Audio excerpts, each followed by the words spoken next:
All right. Hi, everybody. Happy Tuesday. I think it is. I'm losing track of the week, of the days of the week here. My name is Pratibha Agarwal. I'm an immigration attorney. I am based right outside of Washington, D.C. in Arlington, Virginia.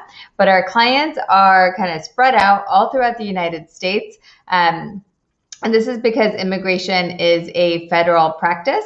And so that means that we can represent clients all throughout the US, no matter where they are located. And even if we're not located in that state, we can represent clients all throughout the United States. So that's actually like a really great benefit of practicing only immigration law because it's federal. Your attorney can be anywhere. So you really have your choice of attorneys. Really, you do, no matter where in the US you are or if you're international as well. If you're dealing with US immigration law, the attorney can help you no matter where they are located. So give us a call if we can help you. My name again is Pratibha Agarwal. I'm an immigration attorney. I'm based outside of Washington, D.C. in Arlington, Virginia. We're doing our consultations by Zoom and by phone these days. When you call our office, we're open from 9 a.m. to 5 p.m. Eastern. If you want to talk to somebody at the office, it's 9 a.m. to 5 p.m. Eastern. I do some consults in the evening sometimes, and I do them also on the weekends upon request. So if you are interested, feel free to call our office and I'd be happy to schedule something for you. We'll send you a link. When you schedule, it'll be like this. You'll be talking to me through your computer or your phone. Most people use their phone, I should say. And then phone, obviously, we all know how that works. Hi, Sunny. Hi, Yathin. Nice to see you both. We have a bunch of people here on TikTok. We're streaming on both Facebook and TikTok. So if you lose me on one, feel free to hop on the other platform. And our ID is Agarwal Immigration at both Facebook and on TikTok. It's Agarwal with 1G and immigration. Hi, Rochella. Hi, Karina. Hi, Ronnie. Hi, Satish. Hi, Gagandeep. Hi, Sandy. Hi, Rohit. Wow, we have a lot of people joining today. Hi, Jessa. Hi, Pete. Hi. Let's see. Still live when you sleep last time. I don't know what that means, but still live when you sleep last time. Oh, is that right? I see your childhood photos. I don't know what you're talking about. Hi, dear. Chaya says, hi, dear. Rohit says, sent a present. Thank you. Someone says, hi, how are you doing? I'll call on Friday. This is Dave Pierre. Wonderful. I would love to talk to you on Friday or sooner. Rohit sent a gift. Thank you, Rohit. Someone is asking, what about the public charge rule? So exciting. So follow us on TikTok. We post updates all the time. It's at Agarwal Immigration is the ID. So follow us there. We're posting updates all the time and also on Facebook as well, although I don't think I put this on Facebook today. But it was a big day for green cards and the public charge rule. It's so exciting. So essentially, last February, February 2020, it went into effect. It was the Trump administration's law on the public charge. So essentially, they kind of expanded the interpretation of what it means to be a public charge. So if you are likely to use government funds, to use government benefits that are available to immigrants, if you're going to be on unemployment or if you have health issues, if you are likely to use government benefits, essentially, I'm summarizing here,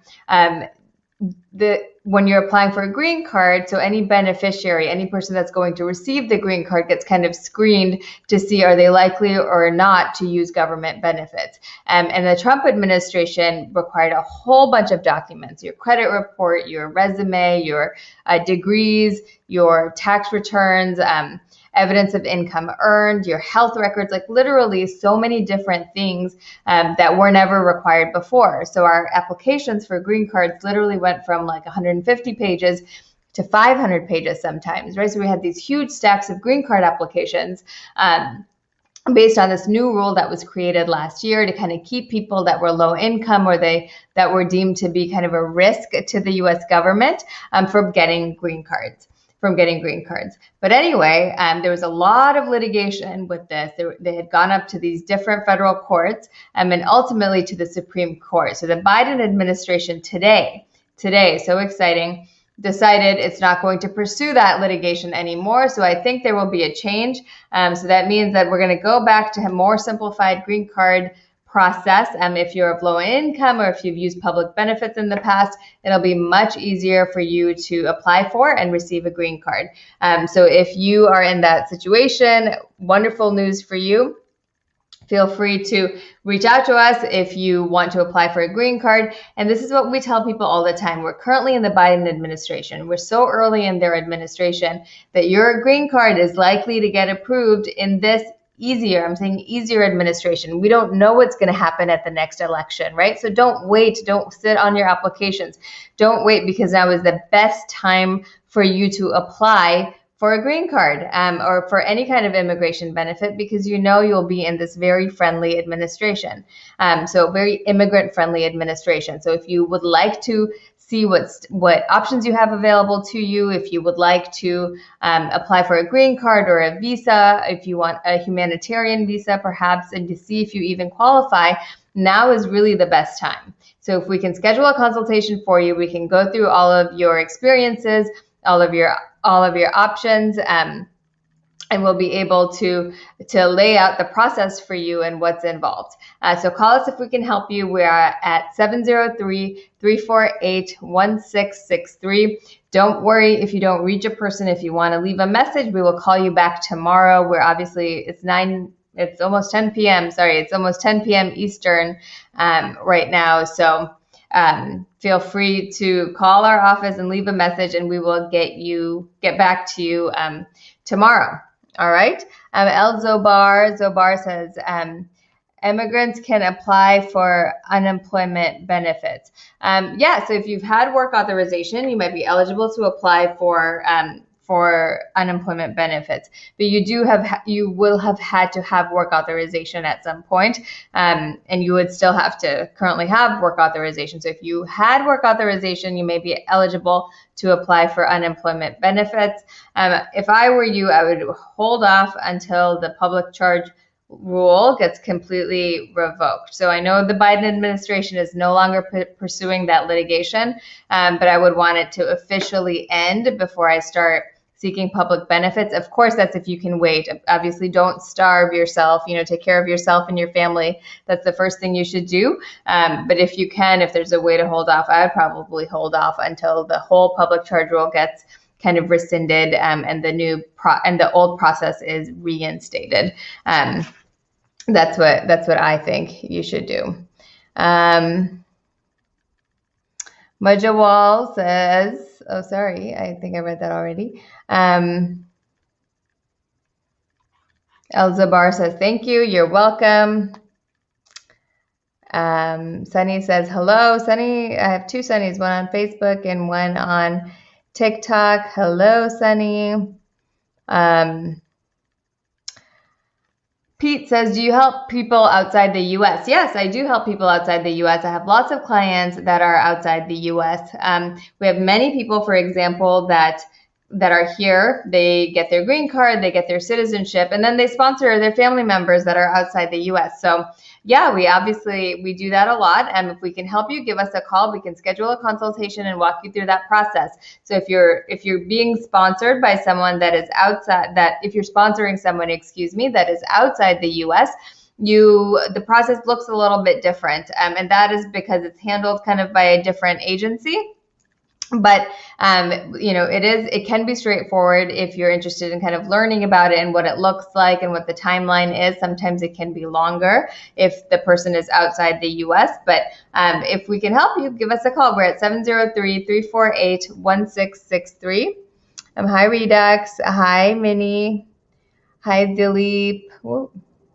Hi, Madhav. Hi, Anthony. Hi, Sidhu. Hi, Belvinder. Hi, Yethan. Yethan, are you on TikTok and on Facebook? Hello, Sunny. Please answer for him. Sorry, I'm not sure what that is.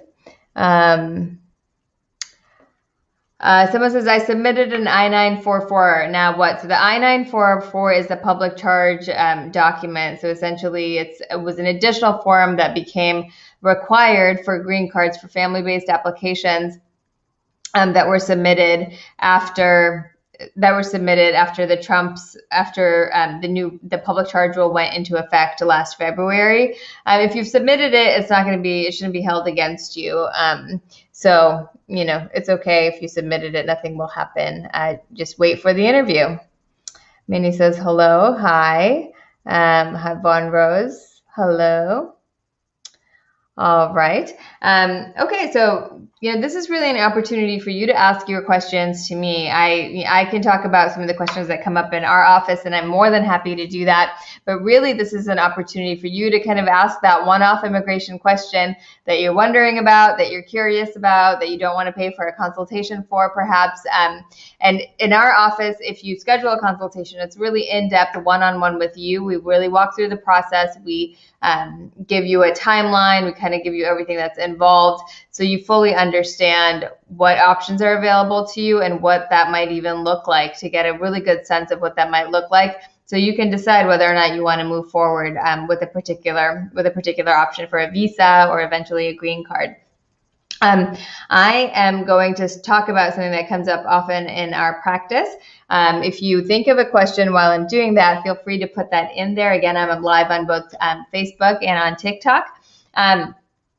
So if you want, one question that comes up is many people want a green card, but they don't want their spouse to find out because their spouse is not moving forward with that green card application for them. So if you're married to a U.S. citizen or a green card holder and your spouse is not interested in filing for you, is not saying anything about filing for you, you may be eligible to apply on your own without your spouse. So this is called an I-360 self-petition. If you're in the U.S., if you're married to a U.S. citizen or a green card holder, you'd be able to apply for your green card. You could do the self-petition depending on the nature of your relationship. You might be eligible. If you're eligible, you would qualify for work authorization in about 6 to 8 months, and you would qualify for a green card in about 2 to 2.5 years. And you can do this without your spouse even knowing. If you're worried, if you're concerned about your spouse knowing, you can do this without your spouse even knowing. So if you or someone you know is in this situation where they don't want to share with their spouse, if they have a U.S. citizen or green card holder spouse, if they don't want to share with them that they would like to have a green card, they are still able to do so depending on the nature of that relationship. So give us a call. We're at 703-348-1663. We've helped many people in this situation. Redek says, I have my birth certificate in my native language and a different calendar, and I got a request for initial evidence. Okay, so this happens a lot. So if you have a birth certificate from a different country, the birth certificate is often given in a lot of different green card applications or different visa applications. They do require your birth certificate sometimes.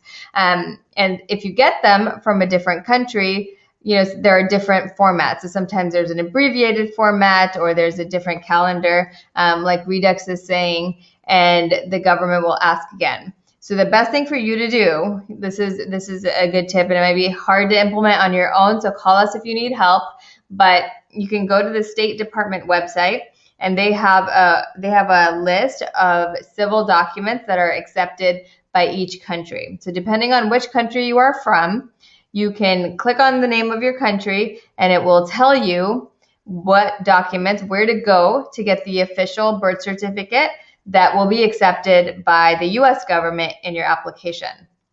So they'll tell you what's available for each country. So I'm not sure where you're from, but I can give you, like, for example, for people from India, we have a lot of clients that are born in India. So for people from India, they do not even have birth certificates if you're born before 1970, because you didn't have to register your birth if for births occurring before 1970. So there are some substitute documents that we're able to use, but literally this website will tell you, based on your country, what is an acceptable form of identification document. If you don't have that, and there's a reason that you don't have that, you may be able to use some substitute documents as well. So give us a call. if we can help you with this, because this is something that is going to be required for most applications, and you don't want to get denied based on something like this. So give us a call and we can talk you through it. We're at 703-348-1663. Hi, Asha. Hi, Aunt Prasad. Minnie says, ma'am, I need to ask that can a U.S. citizen change her citizenship into Canadian without getting married? So I don't know about Canadian citizenship at all. So our practice is all U.S. immigration. So we only handle U.S. immigration law. So I don't really know about Canadian citizenship. What I can tell you is the U.S., a lot of people ask us can we have dual citizenship? So the rule for us in the U.S. is you can have dual citizenship so long as the other country recognizes it. So that's just the general rule. You will have to contact a Canadian immigration lawyer to answer your question about how to obtain Canadian citizenship. Hi, Be Kind.